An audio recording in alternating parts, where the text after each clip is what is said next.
जी तो व्यूअर्स, आज की वीडियो में हम 1.3 एक्सरसाइज के वर्ड प्रॉब्लम करेंगे। ठीक है, तो चलते हैं अपने क्वेश्चन की तरफ। क्वेश्चन नंबर 4 है कि a factory produces 4856 toys per day, how many toys will be produce by the factory in 287 working days. अगर एक फैक्ट्री जो है वो एक दिन में 4856 टॉयज मीन खिलौने बनाती है, how many toys will be produce, तो वो कितने खिलौने बनाएगी इन 287 वर्किंग डेज, 287 दिनों में। तो मैंने आपको एक तरीका बताया था कि इस किस्म के क्वेश्चन में अगर आप कंफ्यूज होने से अपने आप को बचाना चाहते हैं कि मतलब ये डिवीजन का क्वेश्चन है या ये मल्टीप्लिकेशन का क्वेश्चन है, तो आपको मैंने एक तरीका बताया था कि तमाम क्वेश्चन को एक ही मेथड से करें, तो आपका आंसर जो है वो खुद ब खुद ठीक आ जाएगा और आपको कंफ्यूजन भी नहीं रहेगी।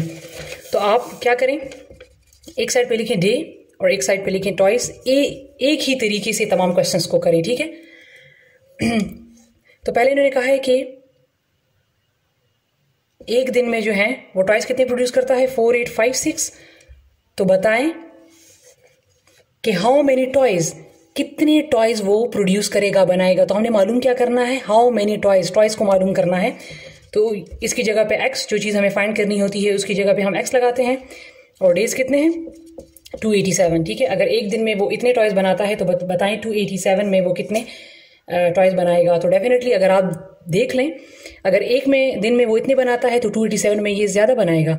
ठीक है, तो ये डायरेक्ट प्रोपोर्शन का क्वेश्चन है। ठीक है, आपने क्या कर लेना है, इसकी क्रॉस मल्टीप्लिकेशन कर लेनी है, x मल्टीप्लाई बाय 1, x को हमने लेफ्ट साइड पर रखना है क्योंकि इसकी वैल्यू फाइंड करनी है, और 4856 मल्टीप्लाई बाय 287। तो अगर x को 1 के साथ मल्टीप्लाई कर लें तो x, और जब इसको आप इसके साथ मल्टीप्लाई कर लें तो आपके पास आ जाएगा 1393672। तो ये इतने प्रोड्यूस करेगा। तो आप देख सकते हैं कि एक दिन में उसने इतने प्रोड्यूस किए, तो 287 में उसने इतने प्रोड्यूस किए। एक चीज़ कम थी तो टॉयज भी कम थे, जब डेज ज़्यादा हो गए तो टॉयज भी ज़्यादा हो गए। ठीक है, तो अब अगर आप देख लें तो ये यहाँ पर मल्टीप्लाई हो गया। ठीक है, x1 के साथ मल्टीप्लाई हो गया और 287 4856 के साथ मल्टीप्लाई हो गया। अब हम चलते हैं अपने नेक्स्ट क्वेश्चन की तरफ। नेक्स्ट क्वेश्चन को भी इसी तरीके से करना है। ठीक है, चारों क्वेश्चंस को एक ही मेथड से करना है। अब नेक्स्ट क्वेश्चन, क्वेश्चन नंबर 5 है कि a school provides uniform to 367 students. एक स्कूल जो है वो देती है यूनिफॉर्म 367 स्टूडेंट्स को। Each uniform cost ₹1475। एक यूनिफॉर्म की जो कीमत है वो है 1475। What is the total cost of the uniform. तो बताएं कि जो टोटल यूनिफॉर्म्स हैं उनकी टोटल कॉस्ट कितनी है। देखिए यहाँ पर अब थोड़ा सा हो सकता है कि व्यूअर्स कंफ्यूज हो जाएं कि यहाँ पर इन्होंने यहाँ पर मेंशन्ड है 367 स्टूडेंट्स। ठीक है, जबकि इन्होंने कहा है कि what is the total cost of uniform, आप यूनिफॉर्म की कॉस्ट बताएं। तो कहने का मतलब ये है कि अगर उन्होंने 367 स्टूडेंट्स को यूनिफॉर्म दिए हैं तो ये इसका सिंपली यही है, मतलब है कि 367 यूनिफॉर्म्स हुए। अगर उन्होंने 367 स्टूडेंट्स को यूनिफॉर्म दिए हैं तो मीन्स 367 यूनिफॉर्म्स दिए हैं। ठीक है, तो अगर एक यूनिफॉर्म की कीमत 1475 है तो टोटल कॉस्ट कितनी होगी इन 367 यूनिफॉर्म्स की। तो इनको भी इसी तरह करेंगे, एक साइड पे लिख लें यूनिफॉर्म, जस्ट जो स्टेटमेंट होगी वो चेंज होगी और तरीका वही रहेगा। उन्होंने कहा है कि अगर एक यूनिफॉर्म की जो प्राइस है वो है 1475, तो आप बताएं कि 367 की ही जो है वो कॉस्ट कितनी होगी। कॉस्ट बतानी है ना, यूनिफॉर्म तो मेंशन है, कॉस्ट बतानी है, तो जो चीज़ बतानी है वो हो जाएगी x। तो अगर एक की इतनी है तो डेफिनेटली 367 की ज़्यादा होगी, तो ये भी जो है डायरेक्ट प्रोपोर्शन है। इसकी क्रॉस मल्टीप्लिकेशन कर लें, x multiply by 1 equal to 1475 multiply by 367। तो जब इसको मल्टीप्लाई कर लें तो आपके पास आ जाएगा 541325। ठीक है, तो ये इसका आंसर आ गया। अब हम चलते हैं अपने नेक्स्ट क्वेश्चन की तरफ। नेक्स्ट क्वेश्चन में है कि a factory produces 532400 pencils in 200 days. एक फैक्ट्री जो है वो बनाती है 532400 पेंसिल इन 200 डेज, 200 दिनों में। How many pencils does it produce how many pencil, तो कितने पेंसिल डज इट प्रोड्यूस, ये प्रोड्यूस करती है इन अ डे, एक दिन में। ठीक है, अब हाँ, अब ज़रा थोड़ा सा क्वेश्चंस को अगर आप इनके साथ कंपेयर करें तो ये क्वेश्चन थोड़ा सा चेंज है, लेकिन अगर हम इसी एक ही मेथड से करेंगे तो हमारे पास आंसर सेम आ जाएगा। तो अब हमारे पास है डे और पेंसिल्स। ठीक है, अब पहले इन्होंने क्या कहा है कि 200 डेज में ये प्रोड्यूस करती है कितने पेंसिल्स, 5 3 2 4 0 0। और वो कह रहे हैं कि कितने, सॉरी, और वो कह रहे हैं कि एक दिन में वो कितने पेंसिल्स प्रोड्यूस करेंगी। तो डेज हमारे पास मेंशन है और पेंसिल्स हमारे पास मेंशन नहीं है, क्योंकि उन्होंने कहा है कि हाउ मेनी पेंसिल्स। ठीक है, तो उसी तरह अगर वो 200 डेज में इतने प्रोड्यूस करेगी तो डेफिनेटली एक दिन में वो कम प्रोड्यूस करेगी पेंसिल्स। ठीक है, तो आप इसको क्या क्या करें, क्रॉस मल्टीप्लाई कर लें। अब देख लें एक्स के साथ अब क्या मल्टीप्लाई हो रहा है, x multiply by 200 equal to 1 multiply by 5 3 2 4 0 0। X के साथ जो चीज़ मल्टीप्लाई होती है उसको यहाँ पर डिवाइड कर लेते हैं और उसको यहाँ भी डिवाइड कर लेते हैं। तो 200 से कैंसिल हो गया। ठीक है, ये 2 0 इन 2 0 से कैंसिल हो गए। अब इसको डिवाइड कर लें, 2 1 टाइम 2 2 2 टाइम 4, एक कैरी हो गया तो 13 हो गया, 2 6 टाइम 12, फिर एक कैरी हो गया 2 6 टाइम 12, और ये 2 2 टाइम 4। इसको 1 के साथ मल्टीप्लाई कर लें तो आपके पास आ जाएगा 2 6 6 2 पेंसिल्स। ये इतने पेंसिल्स प्रोड्यूस करेगा, तो ये इसका आंसर हुआ। ठीक है व्यूअर्स, अगर आप देखें तरीका अब एक ही था, लेकिन यहाँ पर डिवीजन हो गई है और जो फर्स्ट क्वेश्चन और सेकंड क्वेश्चन थे उसमें मल्टीप्लिकेशन हुई है। ठीक है, अब मेरे पास लास्ट क्वेश्चन है, क्वेश्चन नंबर 7 के a space shuttle travels 759,600 kilometers distance in 240 hours. How many kilometer does it travel in 1 hour?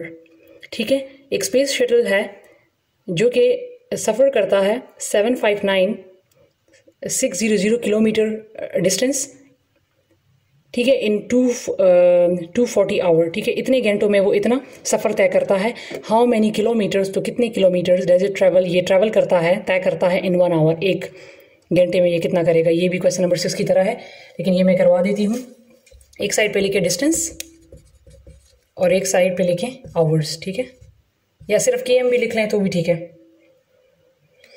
तो सबसे पहले इन्होंने बता दिया है डिस्टेंस पहले कितना है, 759,600, जो कि ये तय करता है कितने घंटों में, 240 में। और आपने बताना है कि how many KM mean how many distance, जो चीज़ फाइंड करनी है ये तय करता है इन 1 आवर, एक घंटे में। तो इसकी भी क्रॉस मल्टीप्लिकेशन कर लें। मैं x को इस साइड पे लिखूंगी क्योंकि मैंने x को फाइंड करना है। ठीक है, तो x multiply by 240 equal to 1 multiply by 759,600। 240 यहाँ पर मल्टीप्लाई हो रहा है तो इसको यहाँ पर भी डिवाइड कर दें और इसको यहाँ पर भी डिवाइड कर दें, तो 240 से कैंसिल हो गया। ठीक है, और ये 1 0 से कैंसिल हो गया। अगर आप इसको पूरा लेकर जाएं, इसको डिवाइड करें तो आपके पास आंसर आ जाएगा 3165। ये आपके पास इसका आंसर आ जाएगा। ठीक है व्यूअर्स, तो ये था हमारा एक्सरसाइज 1.3। अब हम चलेंगे एक्सरसाइज 1.4 की तरफ। ठीक है जी, तो व्यूअर्स अब हम चलते हैं एक्सरसाइज 1.4 की जानिब। इसमें मेरे पास यहाँ पर क्वेश्चन है कि सॉल्व द फॉलोइंग। ये क्वेश्चन हमें दिए हैं, लेकिन इनको सॉल्व करने से पहले मैं आपको बता दूं कि हमने इसको सॉल्व करना है इस मेथड से। बोर्ड मासी एक रूल है हमारे पास, B mean bracket, O mean order, ठीक है, D mean division, M mean multiply, A mean addition and S mean subtraction. ठीक है, तो सबसे पहले अगर क्वेश्चन में ब्रैकेट दिया है तो सबसे पहले आपने ब्रैकेट को सॉल्व करना है। उसके बाद ऑर्डर मीन कि अगर किसी चीज़ का स्क्वायर दिया है, अंडर रूट दिया है तो उसको करना है, फिर उसके बाद डिवीजन करनी है, उसके बाद मल्टीप्लिकेशन करनी है, उसके बाद एडिशन करनी है और एंड में जाकर सब्ट्रैक्शन करनी है। तो आपने इस रूल को देखते हुए क्वेश्चन को सॉल्व करना है। तो मेरे पास यहाँ पर क्वेश्चन है, मैं यहाँ पर आपको क्वेश्चन नंबर सॉल्व करके दे देती हूँ, लास्ट वाला। ठीक है, 5 जो कि है 45 डिवाइड 5 प्लस 7 मल्टीप्लाई 11 माइनस 20। तो अब आप देखिए हमारे पास इसमें ब्रैकेट भी नहीं है और ऑर्डर भी नहीं है, मीन स्क्वायर या अंडर रूट भी नहीं है। तो उसके बाद क्या है, ना ब्रैकेट है ना ऑर्डर है, तो उसके बाद डिवीजन है। तो सबसे पहले हमने इसमें करनी है डिवीजन। अगर डिवीजन है तो करेंगे, अगर नहीं यहाँ पर है लेकिन अगर ना होती तो फिर हम चलते मल्टीप्लिकेशन की तरफ। तो हमारे पास 45 जो है डिवाइड 5, ये डिवाइड हो रहा है, तो सबसे पहले हमने इसको सॉल्व करना है। तो जब 45 डिवाइड 5 हम करेंगे तो हमारे पास 5 की टेबल में 45 कब आता है, 9। 5 9 टाइम 45, इसको आप एज इट इज़ उतार लें। फिर आप नेक्स्ट स्टेप में, हमारे पास डिवीजन हो चुकी है, उसके बाद क्या करना है, मल्टीप्लिकेशन। बहुत सारे लोग कंफ्यूज हो जाते हैं तो वो इसको प्लस कर लेते हैं और फिर इसको मल्टीप्लाई कर लेते हैं, लेकिन आपने रूल को देखना है। इसके बाद क्या है, मल्टीप्लाई। तो इसका मतलब है कि हमने इन दोनों को मल्टीप्लाई करना है। तो 9 plus as it is 7 multiply by 11 77 minus 20 as it is. तो मल्टीप्लिकेशन भी हो चुकी। अब इसके बाद हमने करना है एडिशन। तो हमारे पास एडिशन में ये दोनों जो हैं ये प्लस हो रहे हैं, तो 9 प्लस 77 हमारे पास आ जाता है 86 और माइनस 20 एज इट इज़। ठीक है, तो जब आप 86 से 20 माइनस करेंगे तो आपके पास आ जाएगा 66, ये आपके पास आंसर आ जाएगा। ठीक है, तो आपने ये रूल को देखते हुए क्वेश्चन को सॉल्व करना है। अगर इसमें से कोई एक चीज़ भी मिसिंग होती, प्लस बीच में होता, माइनस होता, तो फिर आप उसको स्किप करके अगला स्टेप सॉल्व करते। ठीक है, जो होगा उसी को आपने पहले सॉल्व करना है। अब हम चलते हैं नेक्स्ट क्वेश्चन की तरफ। क्वेश्चन नंबर 2 में है सॉल्व द फॉलोइंग। अब आप देखिए इनमें ब्रैकेट है, तो मैं इसमें से सॉल्व कर देती हूँ पार्ट 2। ठीक है, मेरे पास सेकंड है 6 मल्टीप्लाई बाय 9 प्लस 3 माइनस 18। सबसे पहले बोर्ड मास में, अब इसमें क्या आ गया है, ब्रैकेट। तो सबसे पहले मैंने इस पोर्शन को जो क्या करना है, सबसे पहले मैंने इसको सॉल्व करना है। ठीक है, तो इसको सॉल्व करने के लिए आपने क्या कर लेना है कि आप इसमें देखें, पहले मल्टीप्लाई है फिर प्लस है, तो यहाँ पर आप देखें तो ब्रैकेट को तो हम सॉल्व कर रहे हैं, लेकिन अंदर पहले हमने क्या कर लेना है, पहले हमने करना है मल्टीप्लाई।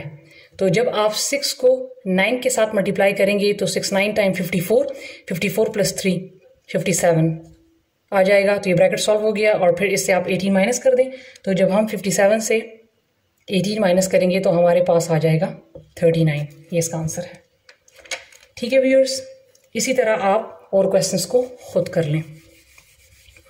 अब मैं चलती हूँ लास्ट क्वेश्चन की तरफ।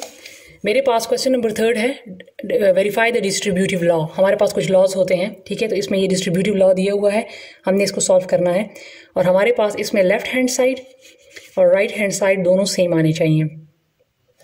जी तो व्यूअर्स, मेरे पास इसका लास्ट जो है 5th नंबर क्वेश्चन जो है वो है 18 मल्टीप्लाई 13 प्लस 14 इक्वल टू, फिर ब्रैकेट में है 18 मल्टीप्लाई 13 प्लस 18 मल्टीप्लाई बाय 14।